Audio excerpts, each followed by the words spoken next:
there, welcome back to another show, and today I'm going to look at Highlander 2, The Quickening, or the Renegade Cut, or whatever. Highlander 2, the whole thing. And what the hell is this? You knew it was going to happen. It was inevitable I was going to get to Highlander 2. I've been threatening it for months. Yeah, this is one of those weird films. This was one of the strangest cases in film history of a sequel that's on par with Exodus 2 in like various cuts, disastrous hatred from the people, the fans of the original, disappointment, leading to a series of other sequels that are varying quality. It's one of those ones that's just like a infamous disaster. But I love infamous disasters. I love when a sequel goes off in a weird way that's completely different from what the conventional logic should be. Then you spend a lot of money on something that's utterly weird, and ultimately you look at it and you go, well, why did they do that? They want to do something different. That's usually what happens, is they want to do something different. They don't want to remake the first film, so they make something different. And so this was actually from the same director of the first film. And they kind of came back. They had some help with some of the writers from the first film as well. And they made this film that satisfied nobody. Because on the first release, it was so cut to hell. And made zero sense. I mean, even the Renegade cut doesn't make that much sense. But it's much more enjoyable. But the theatrical cut was cut down to like 90 minutes. And it actually had two action scenes that were cut together for the finale to make the finale big, that take place in two different locations and hoping no one noticed the difference. It's one of those things that the director was thrown off, and he just was like so embarrassed with the film. He was just washed his hand up entirely. Like, that was not what we wanted to do, like, at all. That's not what we did. You know, it was one of those films that was just like absolutely loathed by the people who made it. The quickening cut. And when I saw it, my jaw was on the floor. Because I like the original Highlander. I'm not a massive Highlander fan. I enjoy the original. But I was happy if that was just it. There's just one film. That's fine. It would not have bothered me. But I was interested in seeing what they're doing in a sequel, because I saw some stuff in Starburst magazine about they're shooting all these flying things, and it looked kind of interesting. I was like, okay, this looks like trying to do something new. And it's trying to go into the idea of the quickening and what it all was, and what was the point of the first film. Because the first film's big criticism was, it was fun and all, but I didn't understand what the whole point of the thing was. This was trying to explain what it was. And sometimes you try to explain something, the explanation is never as good as what you wanted. Especially when you reshoot it, so that or you change the dubbing so that the explanation makes no sense. So there's two different explanations of where the Highlanders and all these warriors killed each other in the first film came from in this film. The first one from the quickening cut is they're aliens who were sent to Earth to kill each other in the quickening thing, which made no sense to anybody when they saw it. It was like from Planet East, and everyone was like, apparently even the director was like, what? That was not what they planned. The original idea, which you get in the Renegade cut, which has new special effects and new everything, is that they actually come from the past. That they are. It was a past civilization that was highly sophisticated, and before it fell, there was lots of disputes, and there was these people who come up who became immortal, who were fighting against the ruling class. So they were sent to the future to get rid of them. And they were basically saying that you have to, and basically the championship was, they wipe their memories and make them think they're fighting for this thing. So basically they're killing people who were on each other's side. Really. Which is fine. I mean, it's not the best explanation, but it's okay. It's a sci-fi explanation. It's like, I'll go with it. It's fine. It's better than Aliens. But the film itself is about good intentions going awry, where basically the ozone layer is depleted. This was the ozone layer in the 90s. People were very concerned. So they built a shield around the world, and I think it's takes place in 2022, so I think it's timely now. And basically, for 30 years, everyone's been below the shield. People have survived, and above the shield, the ozone layer's actually healed itself because there are no longer the chemicals going to it.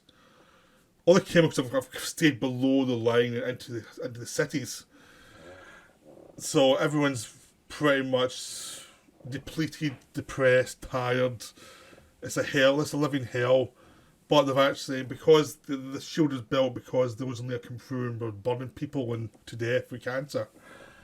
So it's an emergency thing. And now it's actually working fine, so they can take down the shield. The people in charge don't want to do that because it gives them a lot of power. McLeod was one of the guys who built the shield, so he has to fight back against them. But at the same time, he's dealing with people from the past coming to the future to try and kill him because they're scared, because he was because the thing about this bit gets really complicated needlessly. Because he won the event in the first film, he could have come back in time to actually face off against his nemesis played by Michael Ironside and help launch a rebellion against them. They're scared of that happening, even though he has never come back, never shown any sign of coming back. They're scared of it happening, so they're going to try and kill him. By trying to kill him, he gets more of the force from the people trying to kill him. These immortals try to kill him.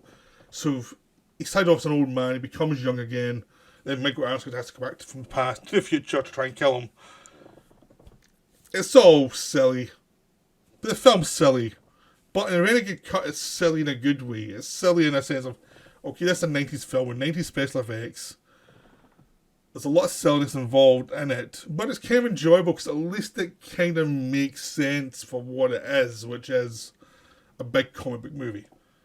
It was shot in Argentina, so New York looks like Argentina, which makes it interestingly weird that New York's going in a different direction. And people there, so many people have died, it's much more spacious than we're used to.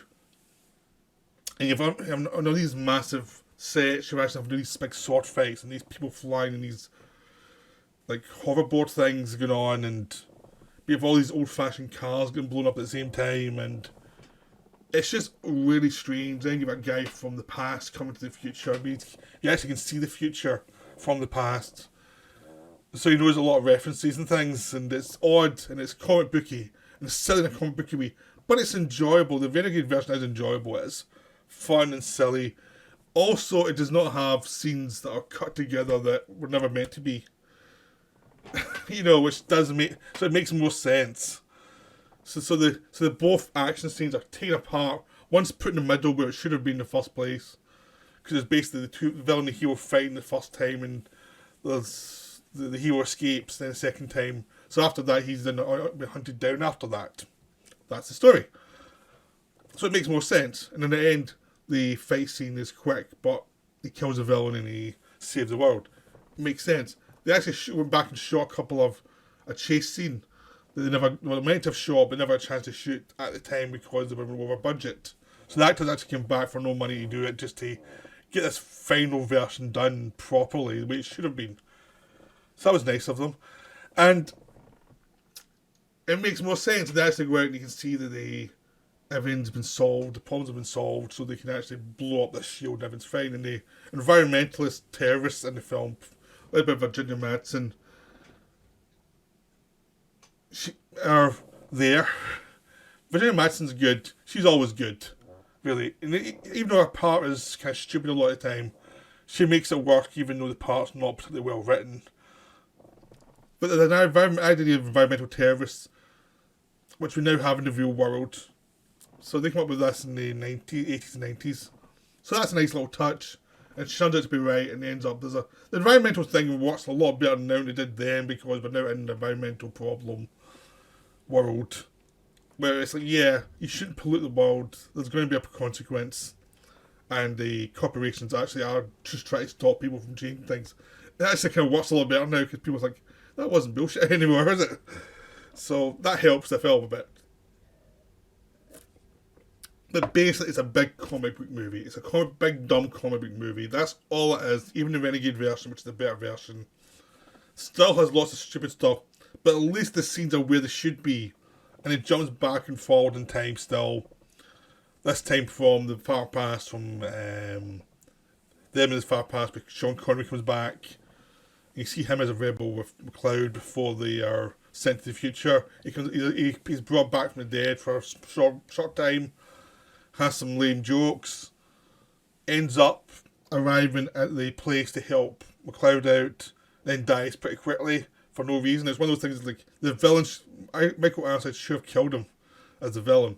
He dies by helping McLeod escape from something, and it's like, he shouldn't kill the villain. This is ridiculous. Why'd you do that?